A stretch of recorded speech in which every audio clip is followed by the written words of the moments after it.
Hello and welcome to the Root One Show here live on YouTube, streaming to Facebook, Twitter, everywhere. We're everywhere, Steve. They can't get rid of us.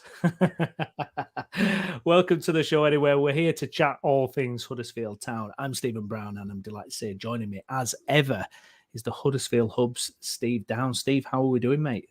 I'm doing well, Steve. How are you? Good. Yes, I'm. Very well, actually, very well. Despite FA Cup disappointment, but we won't dwell on that. We don't need to hear about that. Anyways, yeah, we're looking at Huddersfield Town. I mean, as we predicted last week, it was always going to be a very difficult game against Burnley. It was 4-0 to Burnley in the end. It was to be expected, wasn't it? I think Neil Warnock said it's the best team he's seen in 25 years. Yeah, I mean, he's obviously not seen Pep Guardiola's Manchester City or Real Madrid's Champions League winning side, but 25 years, fair play to him. But yeah, it was like Rorke's Drift out there, really. For our younger viewers, go watch. There's a famous film about it, but for the older ones, they'll get that joke. So yeah, it was 4-0 defeat. Pretty, much expected, and you've got a nice graphic there up on screen to remind me. That's lovely. That cheers for that. That's new, isn't it? Little pop up there.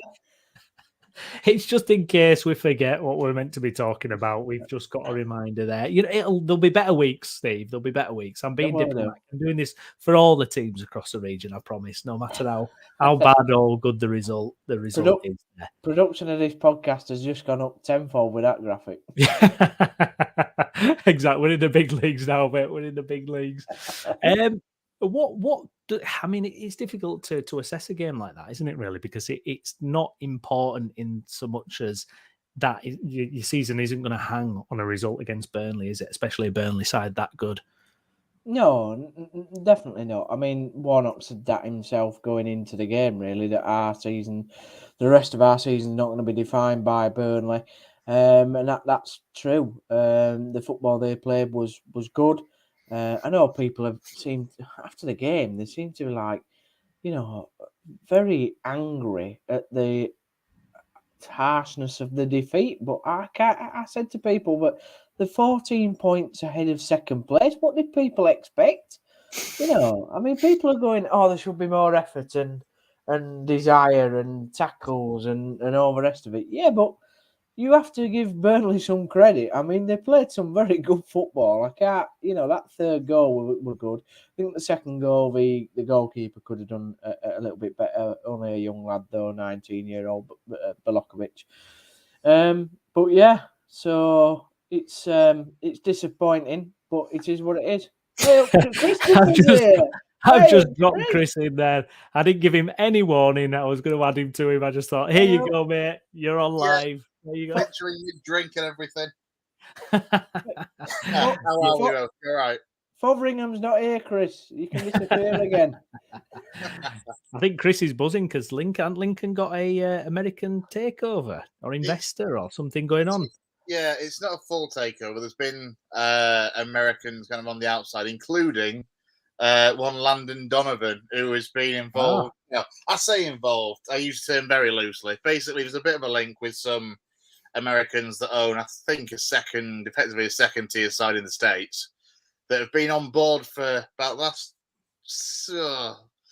think it was either last summer or the summer before, but they've not really done much or been that, at the forefront of anything.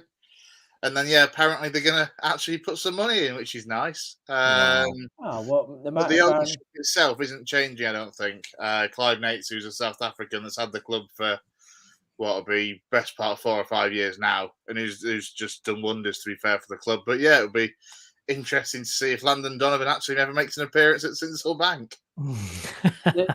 Scooped a few dollars out the back of some settee in the middle of Alabama or something. Filed it together. I don't know if it's going to be a Ryan Reynolds style takeover, but we'll wait and see. Getting back to matters with Huddersfield Town, anyway. So we're not on a Lincoln podcast. Yeah, not this time. No, that'll be a different episode. when we expand the region, exactly. But yeah, Huddersfield Town. Obviously, we've got the banner on there. That Steve, he's so happy that I've just to remind him of the score there. You know, it's so. This was your idea, wasn't it, Chris? Wasn't Steve's idea at all. I mean, I'll take some point in that using the banners was my idea. Using them like this to talk to you was not my idea. I will really state that. I mean, to be fair, just touching on the result, we said last week it was going to go one of two ways, didn't we? It was either going to be some kind of miraculous Neil Warnock masterclass in a sneaky 1-0 win, or it was going to be what happened, sadly. And yeah, I mean, the fact that Burnley are basically Premier League already and have been for seemingly weeks is ridiculous. Well, that's what I was just saying before you popped on the screen there, Chris, that basically people were moaning after the game, and I had to keep reminding people on Twitter that Burnley are 14 points ahead of Sheffield United, who are not a bad side themselves, by the way. Yeah. And then you've got Borough in third. So let's have a bit of perspective. We couldn't beat 10-man Blackpool. So, when it comes to beating Burnley, it weren't going to be an absolute masterclass, was it? Let's be honest. I know points are obviously vital at this stage, but let's be clear: losing 4-0 to Burnley is not going to be a result that's going to relegate you. It's going to be far more important games along the line. Yeah, and the other interesting thing is Burnley have got every side around us to still play. So I'm making there's not many Burnley fans that will watch this, I don't suppose. But if you are a Burnley fan, have a little word with Vincent and just tell him to do a similar thing to the other sides, will you? Thanks very much. Cheers. Exactly. And he could have kept that score down, couldn't they, for the goal difference? Thanks a lot, Vincent. Yeah, and whenever if there's a Wigan fan that comes on here and they lose 4-0, we'll put a nice little banner up for them. Don't worry, I'll get that banner off soon, mate. I promise. We've got other things to talk about as well. Just one thing that I did see. What did you make of the team? Because obviously Warnock had kind of set the tone, hadn't he, pre-match about not wanting to risk his key players so much. Yeah, I think Knockout had been sent on a shopping trip down south. Not sure on he wasn't. It was quite funny really. In his press conference, Pearson had got up to him and said, "Oh, I feel great, boss. We're back to normal. Want to train and all that. I might make it for the weekend." And Warnock basically told him, "Nope, you're not going to make it for the weekend, but we might try you out against Coventry City in a week's time." So he's very honest with the players, which I kind of like as well. But it's nice that Pearson wanted to be back involved and get back to it, which shows that he cares, which is the type of player he is. But yeah, he was never going to risk anybody. The team, he put. He had the usual suspects in the team. He were going to put Hogg on at half time. Hoggy said, "Do you think that's right, boss? Do you want me to, what's the point, really?" Which was fair enough. And the younger lads, I think he packed the team out with a few younger lads as well that would have the energy to get in and around Burnley and see what they can do. Diarra made a good impression once again, and I just think next season he needs to be a starter, really, and we need to keep hold of him because what a talent he's going to be. He's going to play at a much higher level than what Huddersfield Town Football Club is. So, yeah, that was impressive. But, it is what it is. It's a result. We've just got to take it and move on pretty quickly, really. Yeah. A couple of things just to kind of raise as well, the fact that obviously there's been a lot of away games recently, hasn't there, for Huddersfield Town? Obviously, I think the next 3 out of your 4 games are going to be at home. And, Warnock's got to be loving that, hasn't he? And hopefully that can help the team, because they've got pretty decent home form, haven't they, compared to the teams around them? Yeah, to be honest, apart from the Birmingham game, I've forgotten what stadium was, to be honest. But yeah, home form is going to be definitely important. That's where we're going to have to pick up the most of our points. Coventry and Bristol City. I was talking to a colleague of mine at my workplace who said, "You've got no chance of beating Coventry." I said, "Well, hang on, it's Coventry City, not flipping Real Madrid." Have a little word with ourselves there. They're on fire, though, aren't they, Coventry? Yeah. They are, but that doesn't mean that we can't. They're not going to be as good as what Burnley are. There's no chance. So you're home. Anything can happen, really. But yeah, the crowd, we've got to get behind the players like we did against Birmingham. And let's see what we can produce. Bristol City's the same on the Tuesday night. So home form is definitely going to be important if we are to stay up. Yeah, one of the things that seems to have come out as well, I saw Tom Lees talking about this as well, is the fact that everyone talks about how difficult Huddersfield Town's fixture list is, but actually a lot of those fixtures that look difficult, there's going to be a lot of teams there that actually probably won't have a lot to play for come the end of the season. Do you see that being a big benefiting factor for Huddersfield Town going forward? Yeah, well, the way I see it, and I said this on the radio leads the other week, is that all the teams that we've got to play have at the moment got something to play for. So, for example, Norwich and West Brom, they're still hoping to get in the playoffs.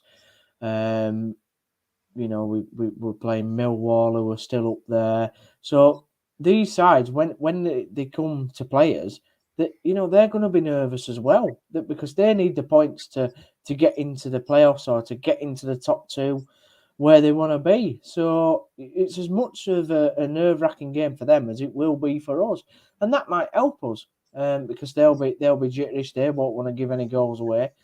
And like I said, the further down into the season we get, the last 2, 3, 4 games, there might be sides that have nothing to play for and are on the beach. I mean, we saw the other night Swansea played Rotherham, and I think all the Swansea players had already ticked off their bucket lists of where they want to go: Morecambe, Blackpool, Fleetwood for their summer holidays. So, they were on the beach, or it looked like they were already. So why can't we go and beat these sides? And yeah, I think Tom Lees is correct. Yeah, absolutely. Did you see how he casually mentioned about being on BBC Radio Leeds there, Chris? I did notice that, yeah. Showbiz that, Steve. Me and Chris could only dream of BBC Radio Leeds. Yeah, but Chris were giving it big licks earlier with Lincoln, wasn't he? So I had to get something in there. I mean, in no way has mentioning Lincoln ever been the big lick. Never. Well, you see, the thing is, Chris, we have to hold on to these little nuggets because, Steve's a bit of a superstar, isn't he, in this West Yorkshire podcasting world as well. So, been around a long time as the old lad. Oh, yeah, you can say that again, blimey. I've been going at it a while now, I tell you.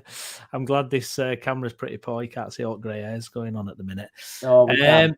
We can. You can. And I'm blind. Leeds induced. Yeah, absolutely. Just something I was interested in, but because you're Huddersfield, I've changed the banner now, Steve, by the way, so you can see. Oh, that's nice. There you go. So what next for the Terriers? Get rid of that score for you. Get rid of that score. There just needs another word on there, doesn't it? Relegation. Cheers, Steve. Thanks for that. Cheers for that. Well, this is what I'm getting at now, because it's such an uncertain time for Huddersfield Town. I mean, the ownership, what division are they going to be playing at? I mean, from your perspective, what are you feeling about this season, and what are you thinking the future holds? I mean, it's just feels like really up in the air, and it must be difficult for any Huddersfield Town fan to kind of go through it. I'd hate that kind of feeling, even though my team might be getting relegated. Yeah, the latest ATT meeting, for those that are obviously Town fans who listen to this will understand what ATT means, but it's the Altogether Town group where supporters get together with the hierarchy of the club and can bring up issues. So Town Supporters Association is there, HTSA, Cowshed Loyal are normally there, and then there are certain individuals that are quite well known within the fan base at a supporter level that are there to give their views on how the club move forward and have a chance to ask the big questions to the people that matter. That meeting has been now put back. It was supposed to be on the 27th of February. So if the notes would have come out, obviously that would have been a great chance to talk to you lads about some of the things that came out in that meeting. But the meeting never happened, so therefore we can't talk about it. We don't know when they're going to reschedule that meeting. I believe HTSA has asked for a time scale. Who knows when that will be? So I just think that the club are trying to focus all their energies at the moment on surviving, really, and giving Neil the best chance of keeping us up, which is a fair enough argument. But there are bigger things at play that do need questions to be questions and answers are given to, not least the ownership situation and what is happening with the stadium. I did find it funny the other week how somebody commented on one of the Facebook pages that I am sort of part of, saying, why should supporters care about the stadium issue? Well, let's have a little think. You pay your taxes, which goes into the stadium. So, yeah, you should be bothered. You might not be bothered on a high sort of strategical level, but at the same time, you should be interested enough to find out where your team is going to be potentially still playing. And what's happening development wise at the stadium. There's a lot of sort of issues to still be resolved around it. That is going to be factored into the deal of the football club, as is the training ground.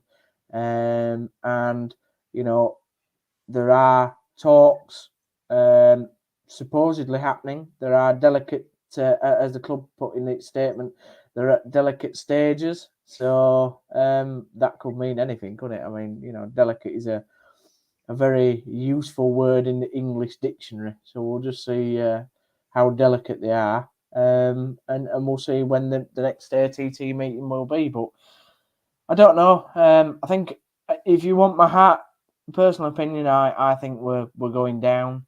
I'd love to be positive and think Neil can keep us up, and I sort of am, because I'm rooting for Neil, to be honest, and sort of getting the players sorted. But I think just the way the season's gone, and it just feels like it's not going to happen for us.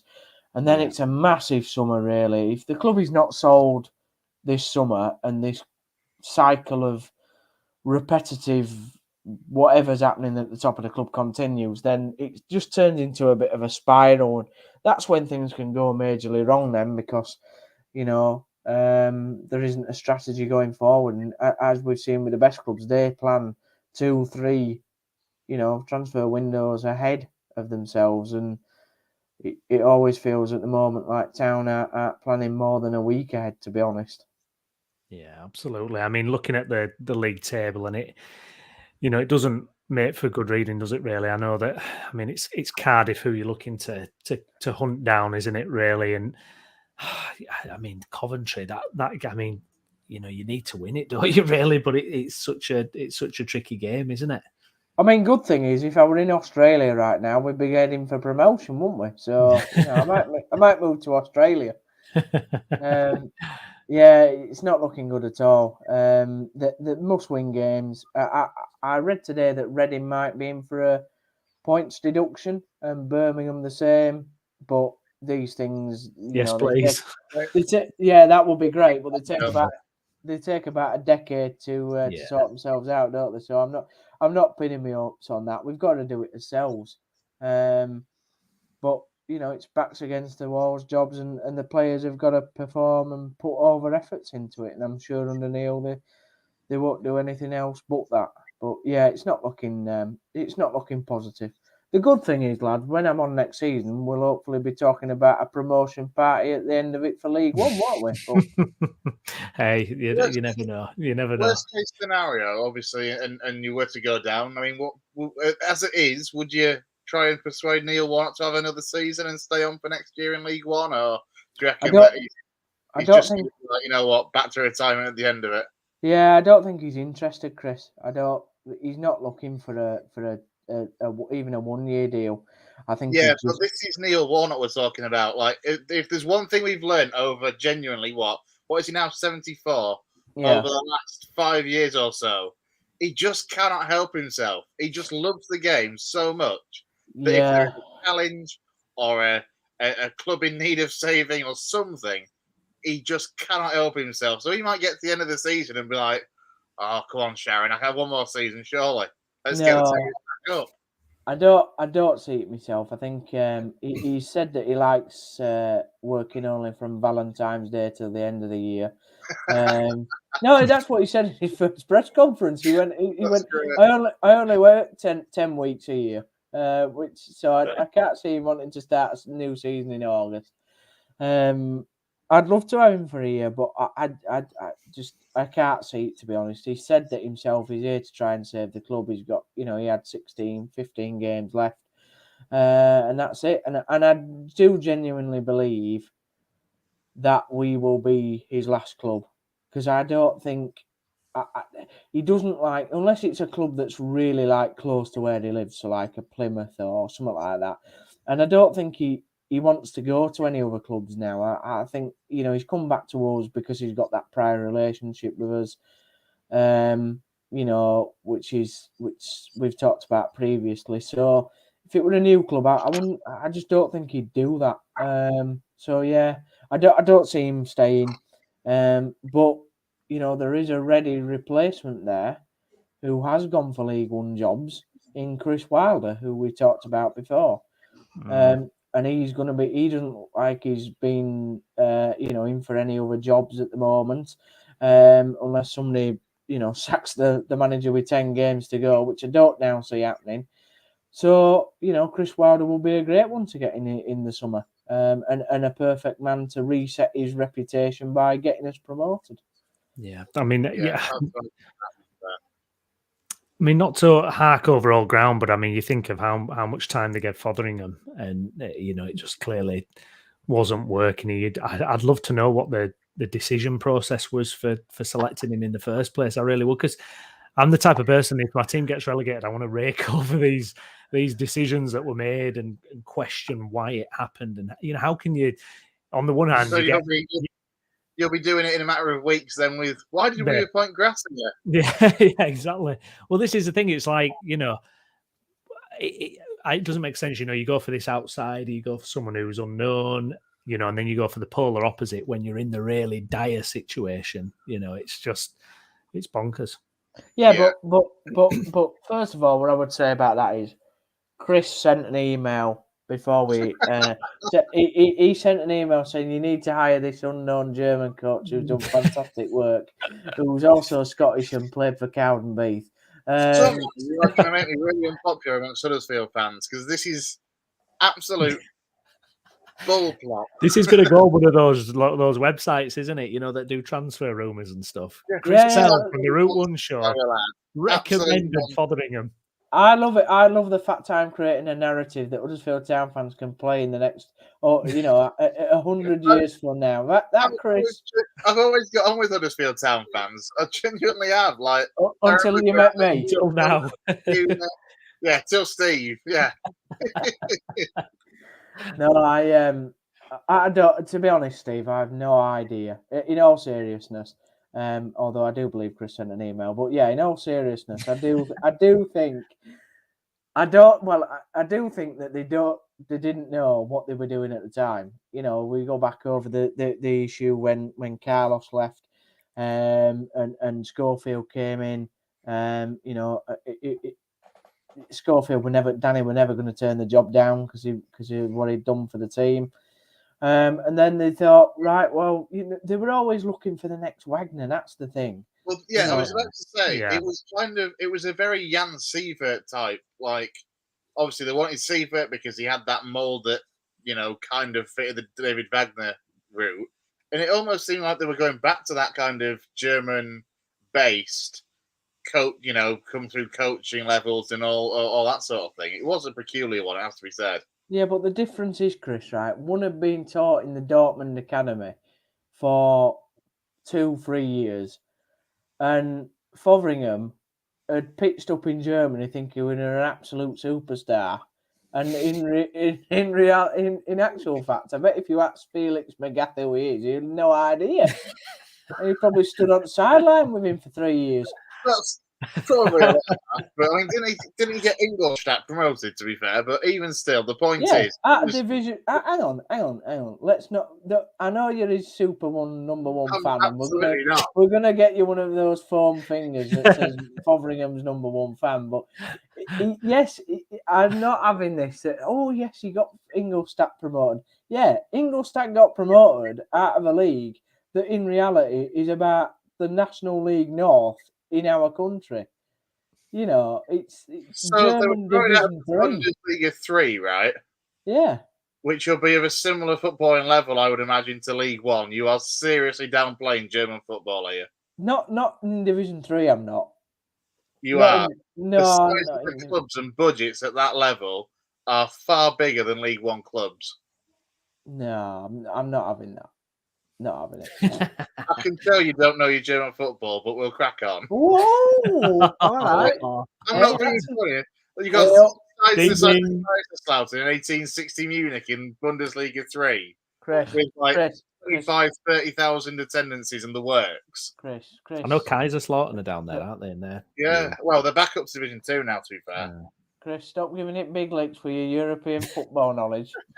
I just the fact that you just compared somebody's been on Football Manager, hasn't they? Football Manager 2023. Ooh. The fact that you've compared Bundesliga 3 to National League North is just insane. Right, yeah, well, we got a basically a National League North manager, didn't we? You can't say that we didn't get that, can you? I will be the first to admit it did not go well, but we got the equivalent. It's not the equivalent of appointing somebody that had just like been promoted from a Northern Premier League into the National League North. It just is. We got the equivalent of Whitley Bay AFC's manager, and I don't even know if Whitley Bay's got a football side. It does. It does, yeah. It does. Yeah. Well, not to disgrace any Whitley Bay AFC fans out there. I'm sure you've got a lovely football club, but you know. I love how Steve's just alienating himself with a tiny, tiny part of the northeast. Oh, I can't wait for the Bundesliga 3 fans now leaving their comments. Come on, let's see what they're going to say about this. But in all seriousness, right? Apart from Chris, who you're a lovely lad, like, but I'm over Fotheringham's to tenure at I don't know what you've been drinking in. I've just said it didn't go well. Yeah, it didn't. Yeah, but it didn't. There's an equivalent of didn't go well and absolutely horrendous. There's quite a big difference there, my friend. Yeah, there we go. Either way, not successful. Yeah, there we go. You can put that on your little banner at bottom. We agree that. We agree something at last. Fantastic, lovely. Okay, so moving on away from Bundesliga and national law. It's changed again. Yeah, it's changed again. Look at this. The production of this banner is unbelievable. It's not BBC Radio Leeds, but it's okay. It's okay. You don't like that I mentioned that, did you? Huddersfield Town Fan TV. Hello, Stephen. Now, I'm presuming that's for Steve Downs, not me. No, it is for you. Cheers. So yeah, thank you for your comment there, mate. So the Coventry game, then we'll get some predictions. Steve, what do we think? Coventry on fine form. However, they've got a lot of injuries. And I think Mark Robbins was cursing just how many injuries they seem to have at the moment. And the list keeps on growing. So it could be a bit of an opportunity there, possibly. Yeah, hopefully they're just going to put the under-16 team out. No, I'm only joking. Yeah, they're... he thinks we'll win 2-1. That's positive. I like that. We like that. We like that. Good stuff. No, they've got some injuries, yeah, but they are on very good form. I will accept that. It was an interesting fixture at their place earlier on in the season. They, I believe, were in patchy form at the time, so they've recaptured that early season form that they had. So it'll be an interesting game. Martin Waghorn can't play for us for obvious reasons, being on loan. So I think Knockout will come back into the team. I'd play Hungbo and Headley again down that sort of wing. And Hogg will come back in. It'd be interesting to see if Pearson's fit. If he is, I believe he'll come back into the side. And I keep with Belokovic in net. Yeah, he conceded 4 goals at the weekend, but I mean, to say that he's as bad as what Ryan Schofield was, I mean, that's, you know, some people need their eyes testing, really, because he's not been as bad as what young Ryan had the season he had. So yeah, it'd be interesting to see what Warnock does with the side, but it's going to be an entertaining game, whatever the whatever happens, Neil definitely will get into the players. What's the comment there?